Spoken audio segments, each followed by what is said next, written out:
Here's a number that should stop every manager cold. Overallocated team members are about 73% more likely to make mistakes.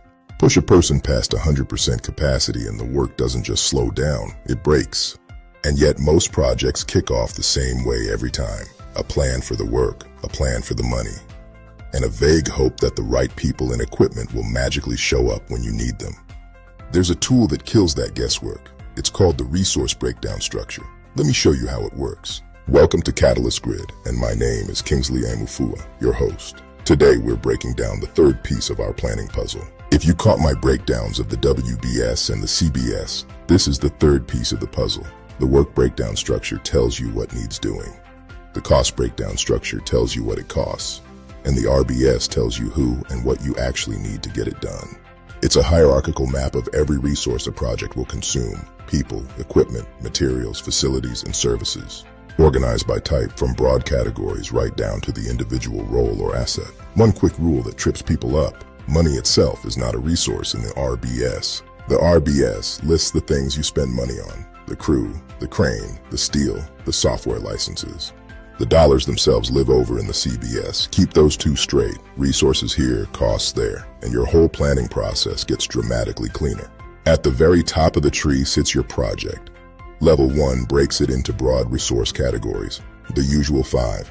Human resources, your people, equipment, the machines and tools. Materials, the physical stuff that gets consumed. Facilities, the space, the sites, the offices. And services, the outside help. Consultants, specialists, subcontractors. Get these top-level buckets right, and you've got the skeleton of your resource plan. From there, you decompose. Level 2 breaks each category into groups. So human resources becomes departments or skill sets. Engineers, electricians, the project office. Equipment splits into heavy machinery, IT hardware, hand tools, and Level 3 drills down to the specific. A senior structural engineer, a 40-ton crane, a particular software license. Most real-world RBS models run 3 to 4 levels deep, and that's usually enough. Go deeper only where the extra detail genuinely helps you plan. One common mistake: teams over-decompose their people while leaving equipment vague. Keep the detail balanced across the tree. So why go to the trouble? Because the RBS becomes the backbone of everything downstream. You use it to estimate how much of each resource you'll need. You use it to check availability before you promise a deadline. And you use it to spot bottlenecks, that one specialist everyone's fighting over, before they detonate your schedule. Here's a pro move straight from the PMBOK playbook. Align your RBS categories with your organization's cost accounting codes. Do that, and your resource reports and your financial reports finally speak the same language, which makes reporting up to leadership almost effortless. And this is where it pays off. Remember that 73% mistake rate? Overallocation happens when you simply can't see your resources clearly. The RBS gives you that visibility, so you can balance the load. Catch the person quietly running at 125%, a level proven to cause real project delays, and fix it before it becomes burnout, defects, and blown deadlines. It's no surprise that better resource allocation and scheduling is the #1 priority for most organizations right now. The RBS is where that starts. One thing the templates won't tell you: the RBS is not a build it once and forget it document. Resources change constantly.